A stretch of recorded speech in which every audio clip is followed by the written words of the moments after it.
about the remote attack surface in Telegram, and specifically the animated stickers feature. This is going to be our agenda. So first, as always, a little introduction about who I am and what is the Lottie animation format. Then we'll have a look at the rlottie project developed by Samsung and its integration in Telegram.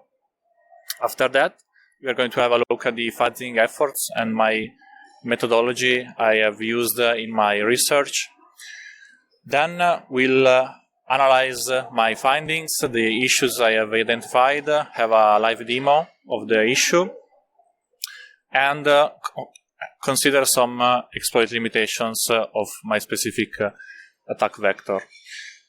In the end, we will have some closing remarks and a little time for question and answer. So let's jump right into the introduction. So I'm polict. I'm a vulnerability researcher and exploit developer.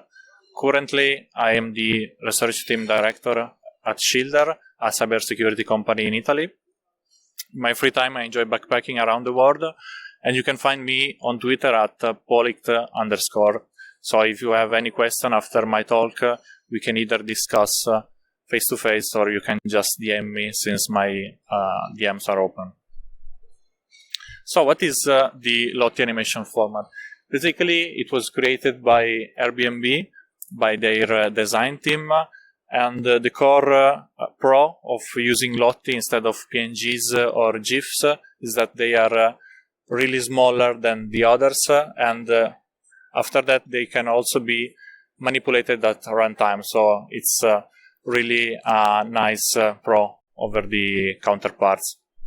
As you can see in this example, the Lottie animation was almost 5 times smaller than, for example, GIFs or even animated PNGs.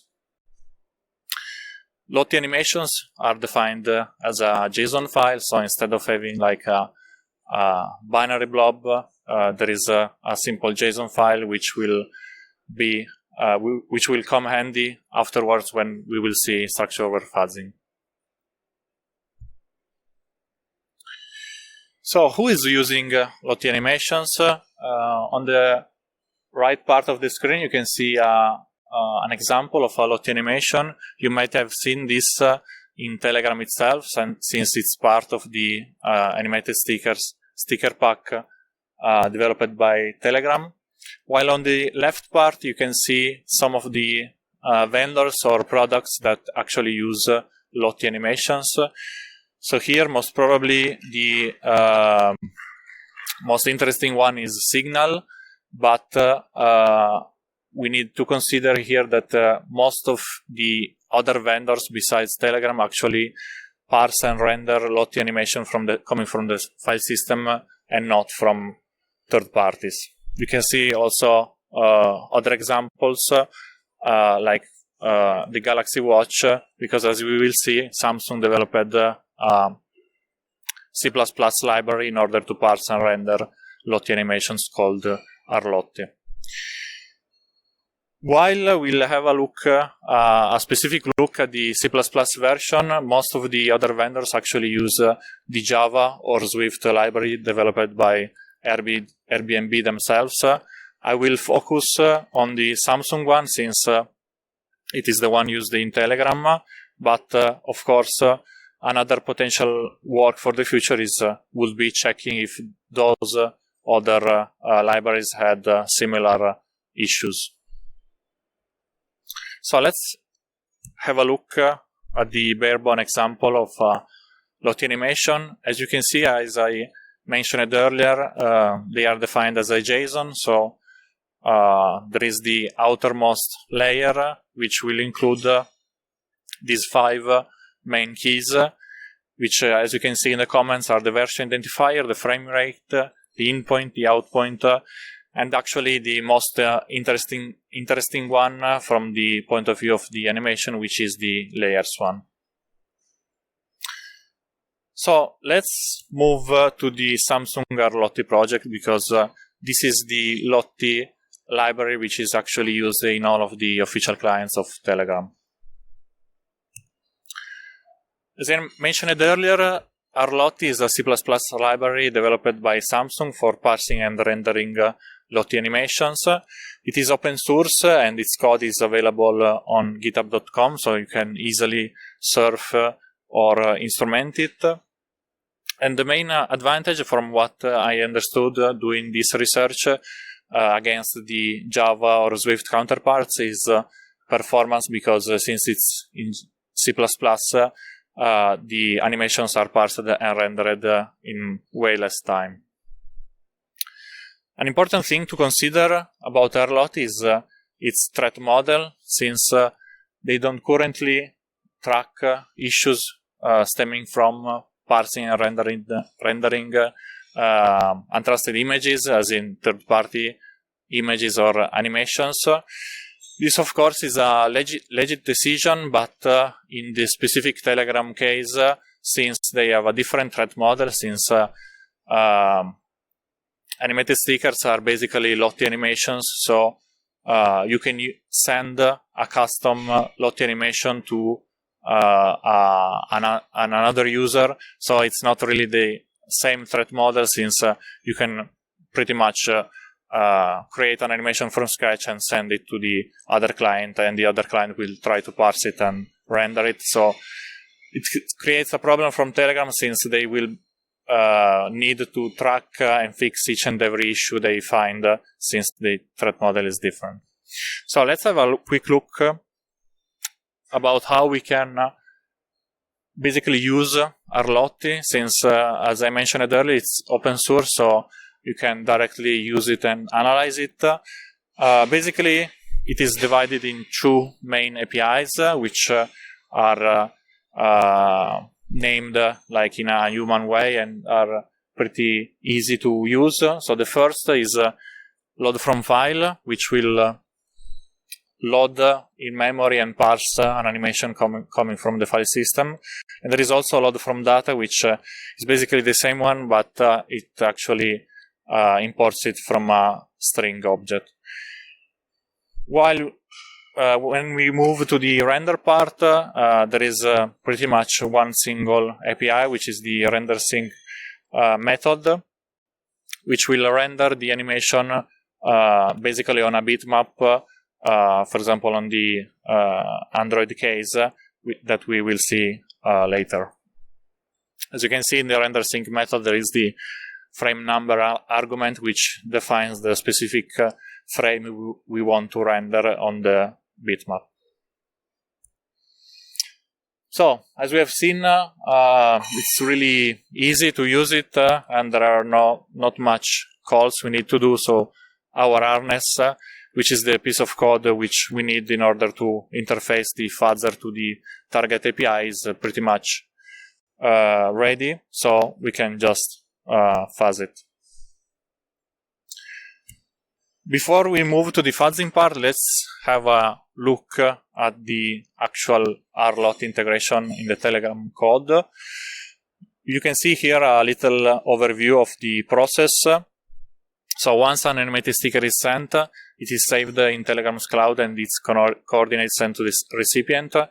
This is because since you are sending a custom animated sticker, Telegram doesn't have it yet in their cloud, so they have to save it and send the coordinates to the recipient.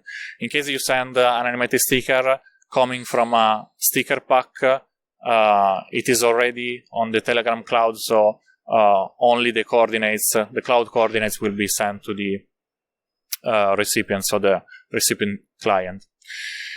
Once the recipient opens the chat, which is the case for the Android app, it is parsed and rendered. As you can see, there is a catch here, since some clients might actually parse and render the animation before you actually open the chat. So this makes the attack vector either 0 or 1 click, since you might need the user interaction of opening the chat. But this, as I said, actually depends on the victim's client. Last, as I mentioned earlier, the rlottie library in all of the official clients of Telegram is used in order to parse and render the animated stickers in the chat view. Since the Telegram APIs are really simple and easy to use, you don't even need an attacker physical device. You just need a computer in order to interface with the Telegram APIs and send the malicious animated stickers to anybody you want.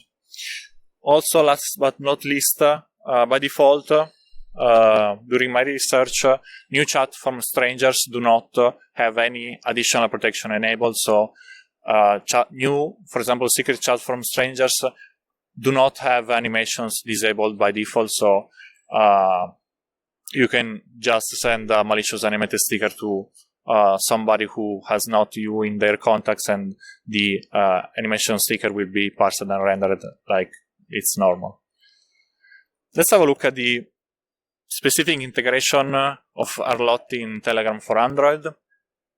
As we can see in the above images, they come from the image loader file, which is part of the chat code base. As you can see, first the MIME type of the document which was received is checked to be the specific of the animated sticker. So it must be application/x-tg sticker. And as you can see, it will set the image type to image type lottie, since it's a animated sticker, so it's a lottie animation. After that, the rlottie drawable object will be created, which, as you can see, will pass the local file system path of the downloaded animated sticker, the width, the height, and some other option that we don't care about. And in the end, it will finish in the load from file API that we have seen earlier in the rlottie project homepage. And from there, there is going to be just the render sync method function call that will actually render the animation on a bitmap.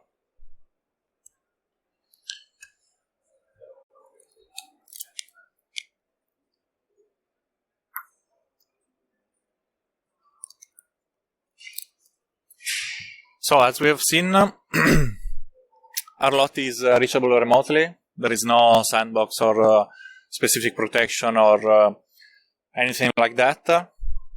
Moreover, during my test, I noticed that I couldn't actually send malicious animated stickers in the clear text chat of Telegram, which is the default one, which is not end-to-end encrypted. So my guess was that Telegram is actually filtering bad stickers from the clear text chat, since they have access to the messages. So on the other hand, it's not really received. But of course, as I mentioned earlier, they can't really filter secret chats. The only way would be to have like an end-to-end bypass, which I guess they don't have. So they can't really filter secret chat, and this is the actual attack vector we are going to analyze. So let's move to the fuzzing efforts and the methodology I've adopted in this research. I have a specific methodology, usually, which can be summed up either by the keep it simple stupid title, or this specific InfoSucks meme, which basically says that I always try to do the laziest and easy test first and see what happens. And then if I really need to get smarter or try some more advanced methods, I will try them only if I really need to use them. So during the first phase, since rlottie is open source, I just decided to go with coverage-guided fuzzing, since we can easily instrument the rlottie code and fuzz it. So the initial corpus was collected pretty much automatically from the Telegram communities online, since when I started my research,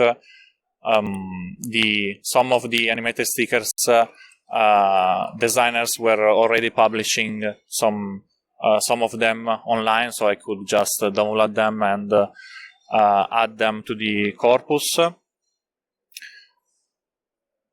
After, by just using the default mutator, first using FL++, then using libfuzzer, so by just trying to bit flip them or mess, for example, with integers, rlottie crashed already, which was a really interesting point, because still to this day, I don't know if either no one fuzzed it before me or nobody reported any issue in this code. I still don't know. But since I had already some crashes, I wanted to try to have a little of test case minimization and root cause analysis. The problem here is that since the animated stickers coming from inserted in the corpus were coming from the online communities, they included a lot of useless data for the actual crash to happen. For example, metadata or comments or stuff like that. Because I didn't try to minimize them, because as you can imagine, since they included this much data and they had to respect first the JSON specification, then the lottie specification, it wasn't really simple to do. And this problem appeared again when I wanted to minimize the test cases, which unfortunately, from my experience, is just an endless brute force, because it will try to remove bytes randomly and see if it still crashes. The only problem is that I wanted the specific animated sticker to keep crashing in the same way. And since, as I mentioned earlier, I always try to find the easiest solution first and then maybe get smarter, I just decided to brute force them, but try to be a little bit smarter. So by using both half-empty and ASAN and grep. So basically, this could be like the steps you can use. Of course, manual minimization was not an option for me, actually. AST brute forcer would have required AST-aware parser and decoder, which again required quite some work.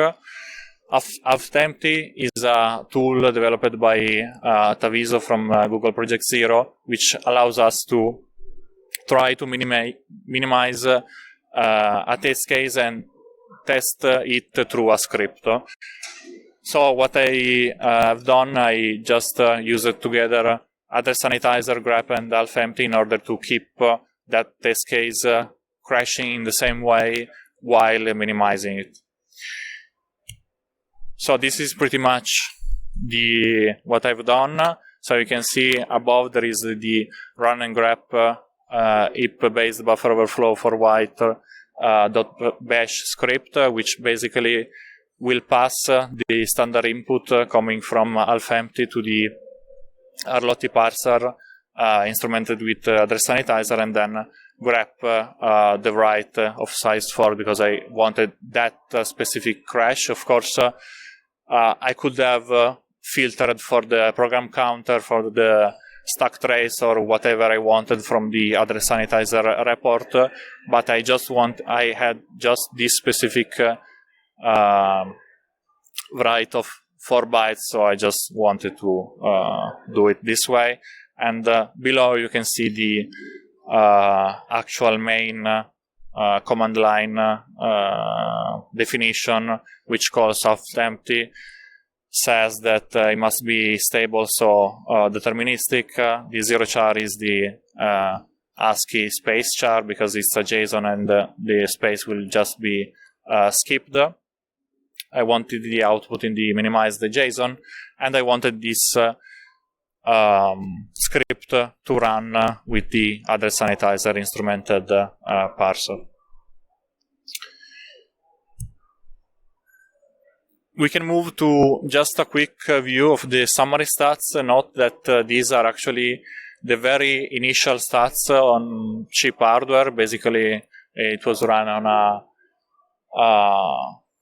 laptop I had in our offices. As you can see, just by having it running some days, it already has found quite some crashes. Here it says locally unique, but as you can imagine, since they are both JSONs, both lottie animations, in this case IFL++ is not really able to categorize them and test if they are actually unique, because as we will see later, all of these crashes in the end were just 11 unique issues. Last but not least, coverage at the end of my research was around 90%, so I was pretty happy with it. So I didn't really put additional effort after the structure-aware fuzzing that we will see later. Let's have a quick look at the harness. As you can see, it's just the load from file and render sync method call. Just a thing to note here is that I added the specific frame number which the rlottie library was trying to parse to render in order to being able to spot which specific frame crashed the library. So, as I mentioned earlier, the animated stickers, so the lottie animations, must actually respect two specifications. The first, they must be valid JSONs, and the second is that they must respect the lottie specification. So the problem here is that the built-in mutators in the most famous fuzzers, like I mentioned earlier, I used AFL++, then libfuzzer, of course try to mess with some standard techniques like bit flipping, playing with the integers and other stuff, but in this specific context, since we have already all of these constraints, they are not really useful, since as we can see, this is actually a reference to a bug in V8, but in the rlottie case, -0 is really not, it's useless because there is no such type of layer. As you can see, the TY is the key for the type of the layer. So it's a wasted mutation, a wasted test case, so I didn't want this. In order to improve this, always surfing the KISS framework, I tried to search online, and Google had this technology which is called protocol buffers or Protobuf, which is a language and agnostic grammar in order to define pretty much anything. As you can see in this example, on the left part you have the message type person, which has a name, an identifier, and email attributes.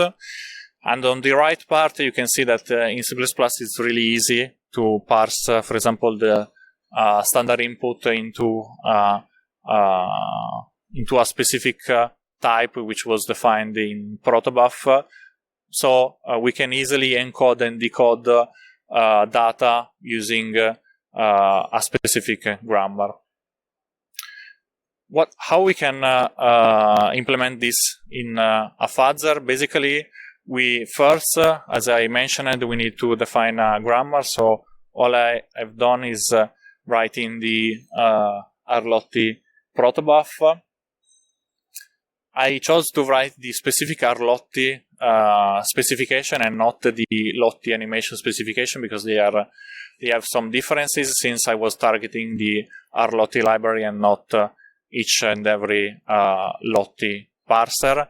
As you can see, most of the attributes are primitive types, so some doubles, some unsigned ints. But the most interesting one are actually the layers and assets, because as we have seen earlier, actually the most of the juicy stuff is in the layers part.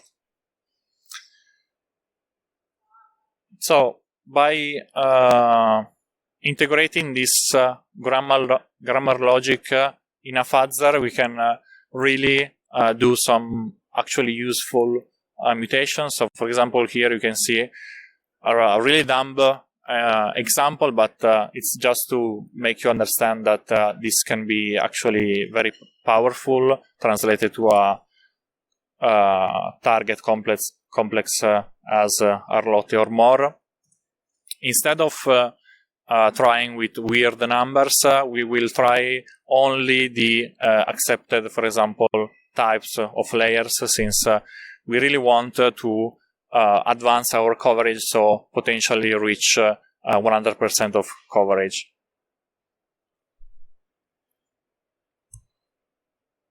So instead of using the built-in libfuzzer mutator, Google has also created the libprotobuf mutator, which is a external mutator which can be used in many fuzzers. At the time, if I remember correctly, only libfuzzer supported it.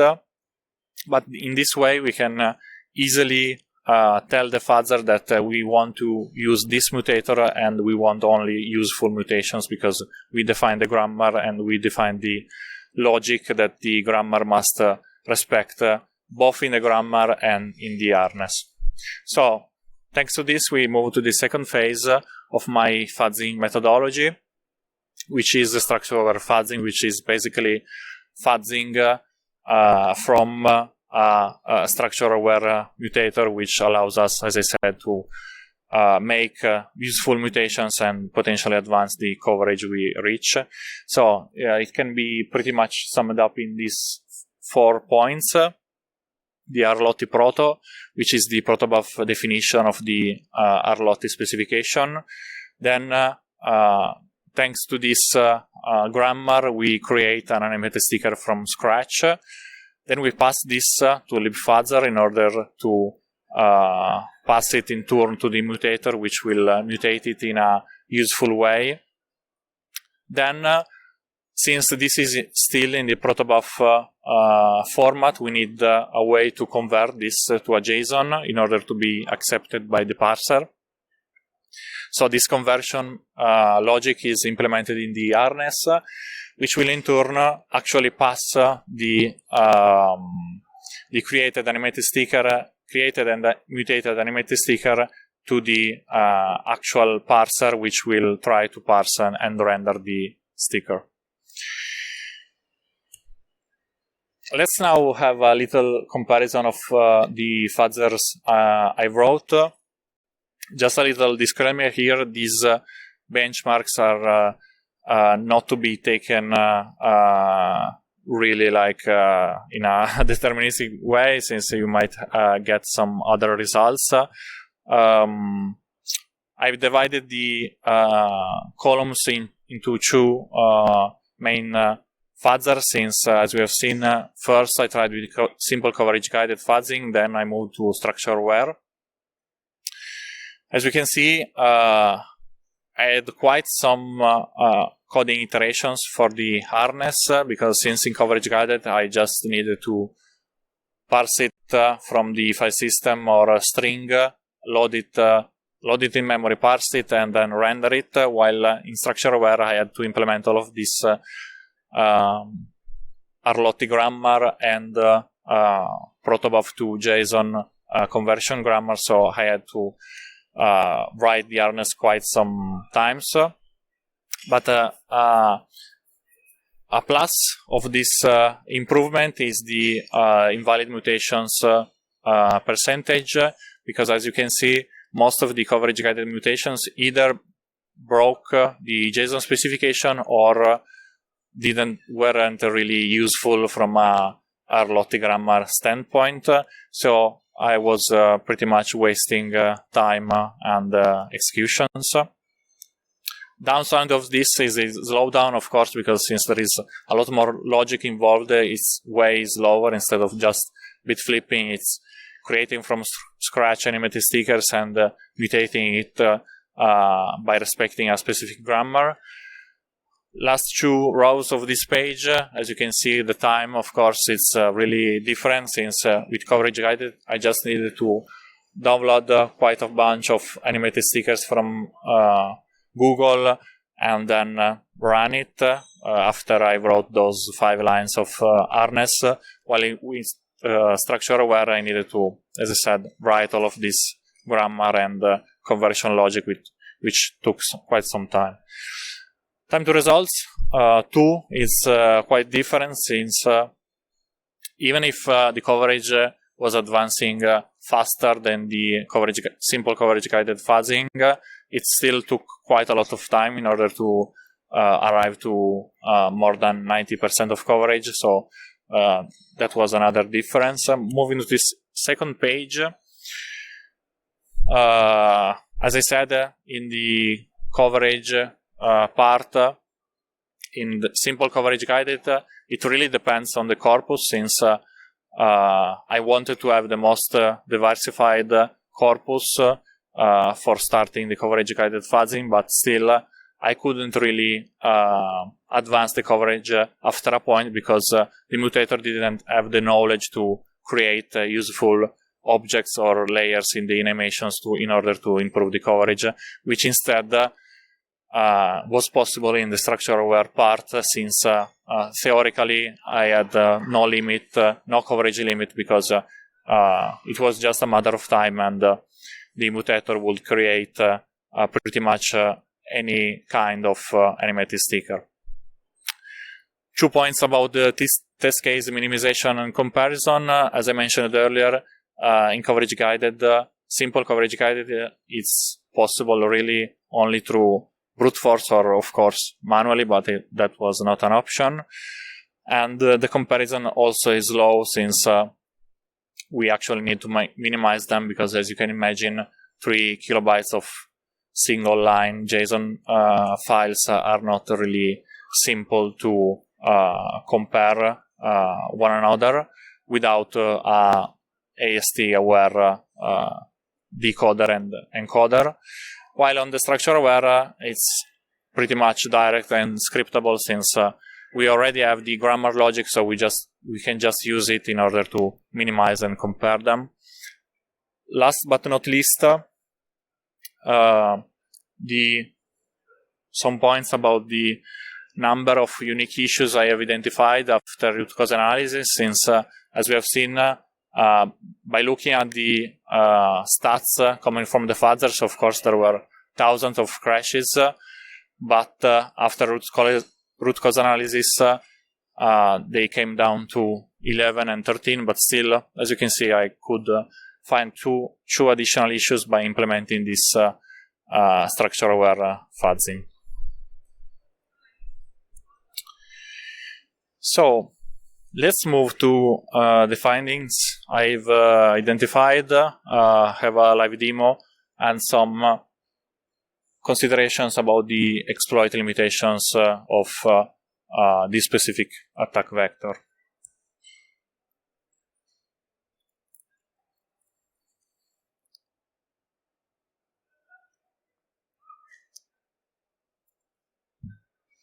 So, as you can see here, in the end I found 13 issues.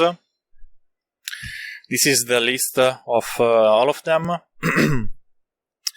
While I usually wouldn't consider null pointer dereferences as actual security bugs, in this case it was different, since as we have seen in the Android example, each and every time you open the chat crashes, since it will try to parse and render the malicious animated sticker, and in the end it will crash. So non-technical people would have quite some problem in order to retrieve the messages shared before that specific malicious sticker. Of course, this is not the case for chats from strangers, but it could be used from chats with maybe more personal chats. These are just the types of issues I have identified. You can anyway see all of them and their root cause analysis on our website. This is schilder.it/advisories. And as you can see in bold, there is the heap-based out-of-bounds write, which is what we are going to have a look at today. Oops. So let's have a quick look at the address sanitizer report for this specific issue. As you can see, we can see the type identification by address sanitizer, which is heap-based buffer overflow, and that is write of 4 bytes. This is the stack trace. So as you can see, the specific problem is in the generated gradient color table method, which we are going to have a look at now. So, as you can see here, maybe it's a little bit small, but I will walk you through it. Our input basically arrives at the stops, v-gradient stops vector, which is the first argument. As we can see, it will influence at line 14 and 15 both the start and cur variables. Then, as you can see, on line 17, it will influence also cur color. The only constraint here is that it must respect the ARGB encoding, which is pretty much the only constraint here. We arrive at line 21, which will define the first color in the color table, which is of size We arrive at the while loop on line 23, and we can see that actually POS is not checked to be smaller than the size, which is the size of the color table array, which means that potentially we can write out of the color table array bounds, which is exactly what happens on line 24. So let's have a live demo of this issue. Okay, it's not shown here. I should say. Can you mirror the screen? Can you mirror the screen?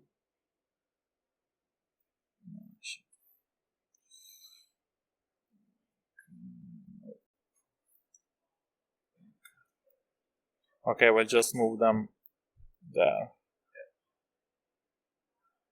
Yeah, because Windows P. Okay. Nope. Oh. Sorry. Okay, it's there. Start.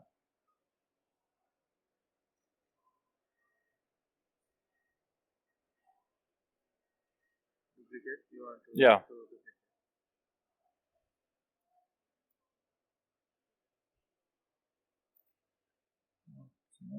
Okay. Yeah. Let's try this one.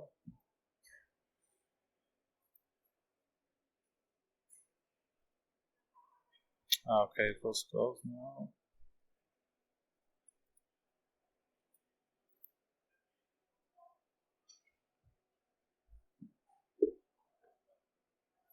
Okay. You can see on the right part of the screen there is my device, which is here. It's just mirrored on the screen. While on the left, you can see my command line, which is from connected to a server. This is actually the proof of concept I have sent to the Telegram security team. As you can see, I can just define the pretty much recipient username and then the specific animated sticker I want to send. So let's see if this works. So as you can see on the right part, my script created a new secret chat, and it was automatically accepted by the, in this case, the victim. I don't know if you noticed it, but at the start of the demo, my Telegram contacts were shown, and there were no contacts saved in Telegram. So this polict one is actually a stranger for this specific recipient. As you can see, the secret chat was automatically accepted, and if I will just open Logcat so we can have a look at the logs. Okay, if I click on the chat, it will actually be parsed, and the recipient client will crash. As you can see, there was a segmentation fault during the access of memory. In this specific case, it was trying to write on unmapped heap memory, so of course it crashed. So let's move back. Okay, now.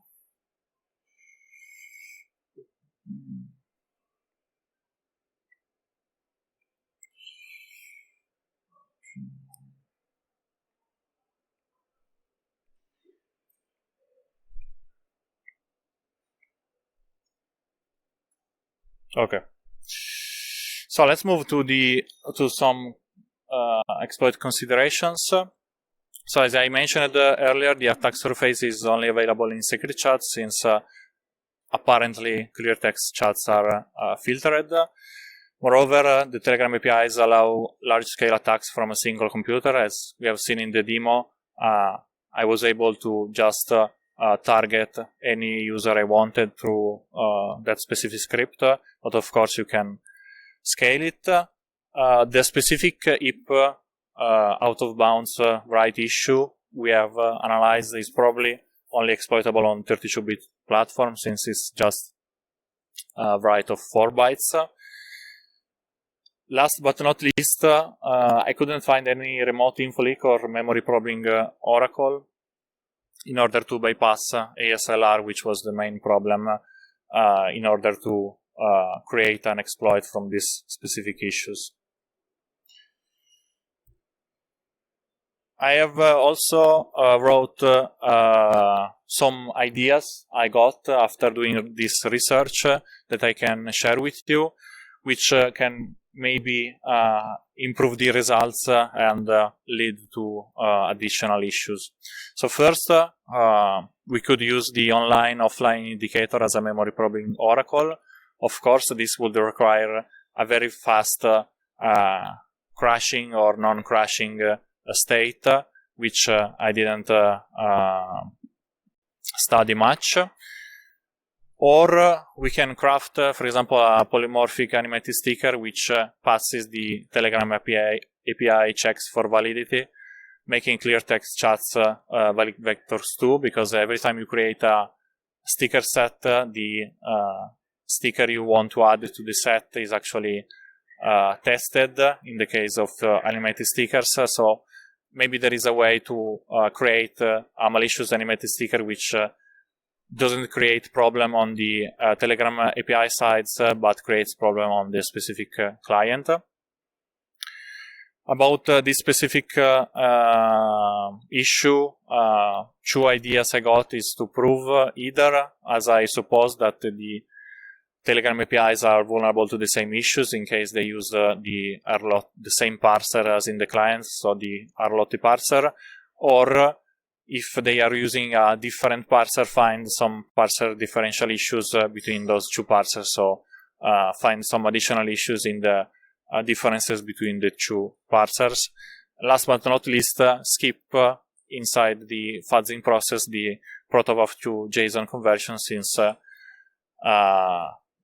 the fuzzing process might actually be faster this way, but as I mentioned it in the slide, there could be like self-bugs, as in bugs that you actually introduce by skipping steps in the real case, so they might lead to some problems there. Another thing to mention here is that since I added the proof that the Telegram's API are vulnerable too, because at this time the Telegram's server code is closed source, so we can't really just have a look at the code like for the clients. So let's move to the closing remarks for this presentation. First, since Telegram not only fixed my memory corruptions, they also implemented some additional protections.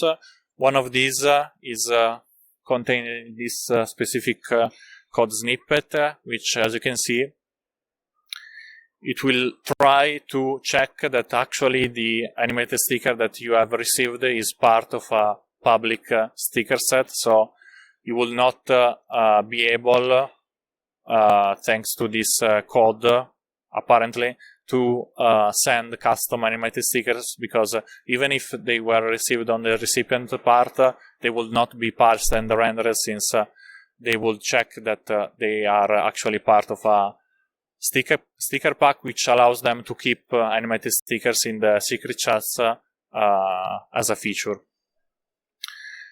So after this defensive depth measure, you not only need to find additional issues in the rlottie library, but you also need to bypass this specific check, which in my opinion was introduced because in my proof of concept I faked sticker sets references, because they actually checked that once the animated sticker was received, it had the attributes of the sticker set, but they didn't actually check that they were really part of those sticker sets, and in the end they added this new code. Another option they introduced is this filter new chats from non-contacts, which is not enabled by default, so most probably most users do not have it enabled, but basically what it does is it will archive and mute new chats coming from non-contacts. So in this case, there will not be the risk of you clicking on the chat or the malicious sticker automatically being parsed and rendered, because they will be non-available directly in the user interface.